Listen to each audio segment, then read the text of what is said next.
Antiguamente, los judíos conversos Sí. tenían obligación de ir a misa diaria. Ajá. Entonces, los inquisidores, en las collaciones, en las parroquias, Sí. colocaban una especie de pergamino donde el judío converso tenía que inscribir su nombre, anotar su nombre cuando iba a misa. Shalom amigos, desde Sevilla, España.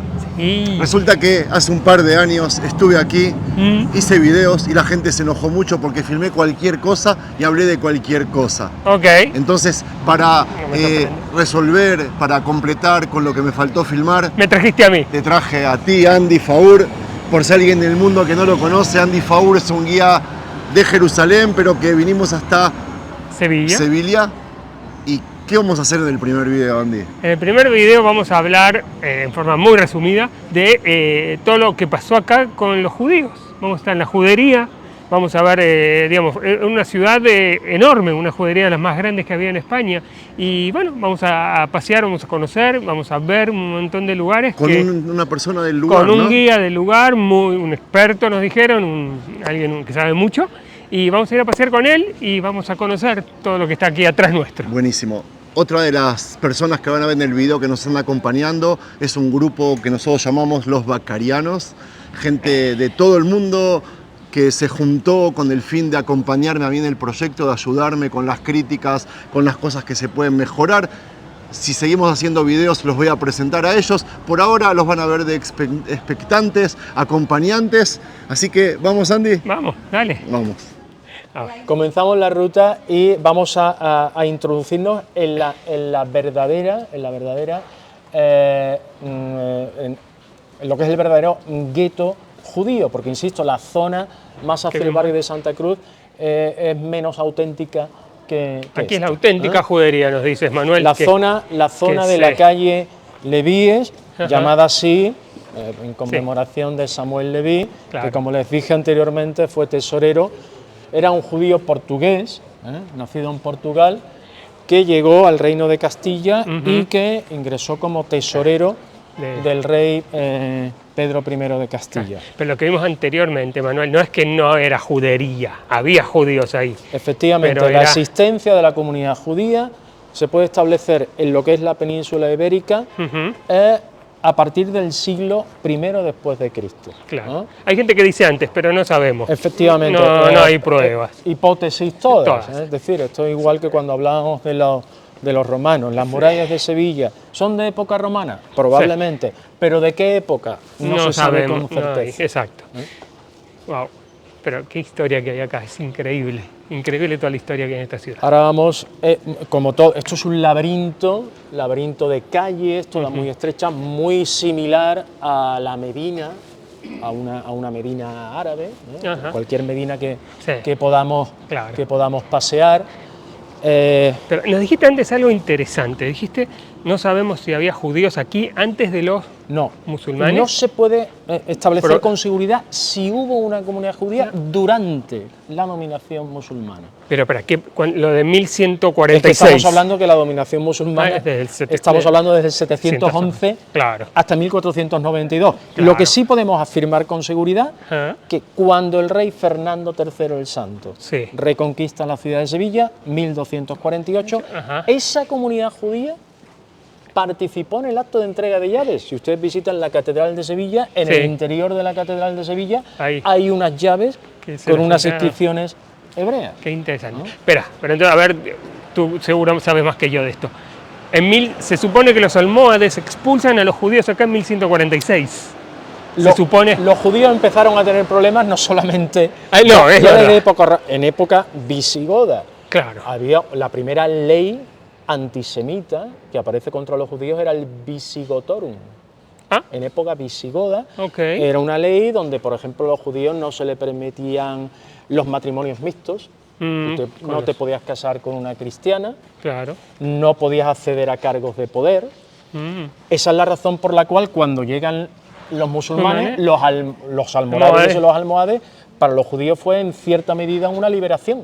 Claro. Hablaban incluso su lengua. Lo único que no se les permitía era vestir de verde. Saben que el verde es el color que identifica a la comunidad musulmana. Wow. Pero bueno, tenían una relación bastante buena. ¿Qué ocurre? Esto es... Bueno, esta pared vamos a ver Sí. mapas en cerámica pintados sobre la pared de lo que es la zona de la judería por todas partes. Tenemos los Reales Alcázares allí arriba, el Palacio Real. Pero ¿dónde estaría aquí la judería? ¿Dónde estaría Tenemos aquí aquí la catedral, Ajá. tenemos aquí el Alcázar. Sí. Esto ya estamos haciendo, vamos yendo en dirección hacia el río.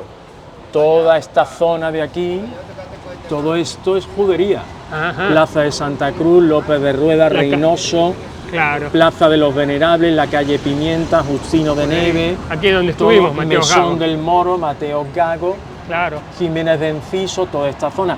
Esta es la calle donde yo les digo que Doncellas. aparece la única inscripción que yo he encontrado visible en la judería, en la calle Doncellas, que da a Santa María la Blanca. Enorme la judería, Manuel. Bueno, la Enorme. judería de Sevilla, la segunda más grande de toda España, por detrás de Toledo, y una de las más grandes de Europa. Y en esta zona de aquí, Plaza de Curtidores, Cano y Cueto, aquí es donde estaba Extramuros, el cementerio judío, el Macaber. Claro. Extramuros, cuando se hacen las obras de este parking, en la calle Canicueto, aparece el cementerio judío. Y qué interesante esto de que me contaste de Macaber, que viene palabra... El Macaber, Macaber. cementerio en hebreo, Macaber, de ahí viene el término macabro. ¿no? Macaber. Qué bueno. Interesantísimo. Súper. Wow.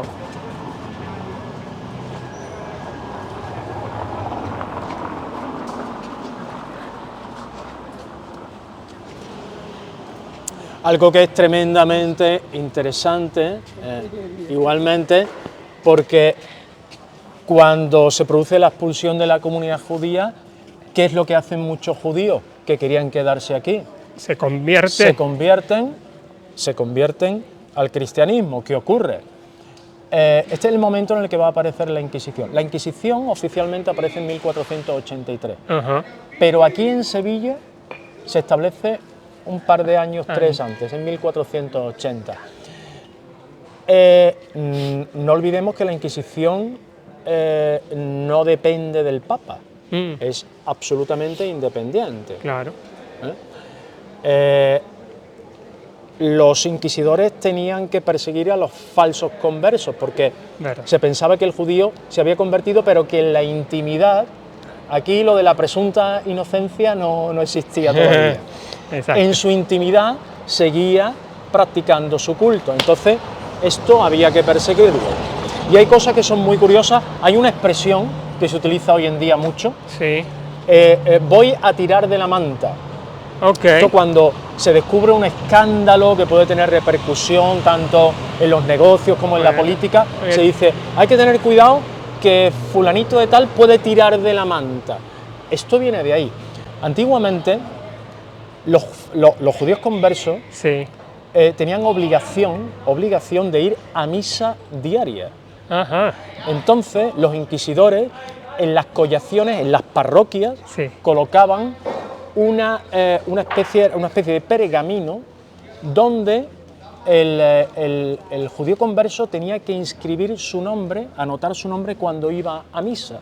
Ajá. Y al final del día, el inquisidor pasaba y tiraba del pergamino, tiraba de la manta y comprobaba que los judíos conversos adscritos a esa collación habían cumplido su obligación de ir a misa diaria. De ahí viene el término tirar de la manta. Qué bueno. Una cosa que por ahí ahora no surgió, pero esto que nos contaste antes, Manuel, de que en 1391, cuando son los 1391, insisto, hubo un periodo buenísimo de convivencia, de tolerancia entre las tres grandes religiones, las tres grandes culturas, que va prácticamente desde 1350, cuando empieza el reinado de Pedro I de Castilla, y desafortunadamente pues finaliza en 1391, que es cuando la población es muy alterada, porque, insisto, estamos hablando de un siglo muy complicado, siglo XIV.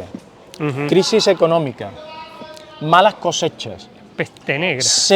Claro, insisto, cuando todo va bien, pues todo es magnífico. Pero cuando las cosas van mal, hay que buscar un culpable. Rápidamente, la comunidad judía se le acusa de la muerte de Cristo, de envenenamiento de las aguas, de profanar la hostia consagrada, en fin. Entonces, ahí es donde aparece, donde va a aparecer un poco más tarde la Inquisición para este tipo de cosas. Cuando hablamos aquí de los autos de fe, sí. Los autos de fe se realizaban uno al año. Se realizaba uno porque eran muy caros. Sí, el business es el business en todos los lugares. Claro. Los autos no sabía de fe eso, ¿en serio? Por cierto, no sé, los autos de fe aquí en Sevilla se realizaban en una plaza muy conocida que es la Plaza de San Francisco. Ajá. La Plaza de San Francisco, donde está el ayuntamiento. Claro. El ayuntamiento de Sevilla da dos plazas. La plaza nueva, que es donde da la fachada más reciente, que es del siglo XIX, pero la fachada más antigua del ayuntamiento es del siglo XVI. Sí. Y da a la Plaza de San Francisco. Cuando aquí en Sevilla no había plaza de toros, las corridas de toros se realizaban en la Plaza de San Francisco. Y los autos de fe de la Inquisición, que eran públicos, se realizaban también allí. Pero que eran pocos, qué interesante. Y el quemadero, sí. Porque si el reo era condenado a muerte, se le quemaba y el quemadero estaba en la zona de Tablada. ¡Wow! ¿Qué? Es impresionante la historia aquí, Manuel, es increíble. Es increíble. Después, como comentaba, todo el mundo ha pensado siempre que en Sevilla ha sido siempre católica, apostólica y romana, pero no olviden que aquí en Sevilla existió un foco luterano importante. Mira. Muy cerquita de Itálica, hay un monasterio, que es el monasterio de San Isidoro del Campo. ¿Luterano? Monasterio cisterciense del siglo XIV. Wow. Y allí un monje, Casiodoro de Reina, es el que realiza la primera traducción de la Biblia al castellano, la conocida como Biblia del Oso.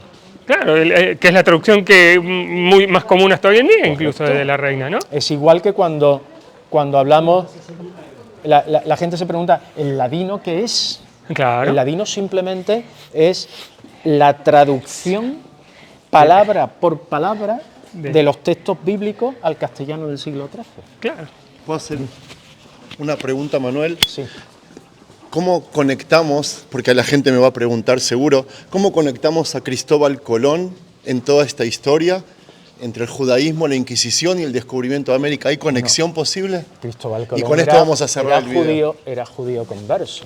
Bueno, ¿Está si nosotros visitamos el archivo de India, hay un judío, fue una de las personalidades más importantes. Fue una buena pregunta. Fue uno de los judíos Vengan, más que no es conocidos. común que haga buenas preguntas. La gente habla siempre de como judíos sevillanos importantes, pues Samuel Leví, Abravanel, más conocido como Juan de Sevilla, pero está después Zacuto, el creador del almanaque perpetuo. El almanaque perpetuo, ¿saben qué es? Sí. El almanaque perpetuo servía para calcular las latitudes. Esto fue importantísimo para los conquistadores en el siglo XV. Eran grandes cartógrafos. Claro. Estamos hablando, en el Archivo General de India existe el almanaque perpetuo, el original que Zacuto realiza para Cristóbal Colón y donde Cristóbal Colón hace todas sus anotaciones. Eso aparece, se puede visitar y está en el Archivo de India. ¿Y es verdad el rumor que se dice, o el mito, que Colón se llevó a América a judíos que eran despreciados porque sabían que no iban a volver, en una forma de hacer un experimento de conejillos de India? Obviamente, es que América no solamente fueron comunidades judías, sino gran cantidad de gente, mucha gente, no solamente de aquí, sino de Portugal y demás, que iban a buscar, no olviden que Sevilla llegó a ser la ciudad más importante en la época, controlaba, se decía, hay una frase que es muy famosa, Sevilla fue puerto y puerta de India. Cualquier producto que venía de América, para introducirse en Europa, se tenía que hacer por obligación a través del puerto de Sevilla. Claro. Y el archivo de Indias que nos contaste que está aquí, que son todos los documentos. Claro, y todo... del siglo XVIII. No olviden que el archivo de Indias es muy posterior. Fue la antigua lonja de mercaderes, es decir, donde los mercaderes realizaban sus transacciones. Sí. Habló del siglo XVI. ¿Qué ocurre?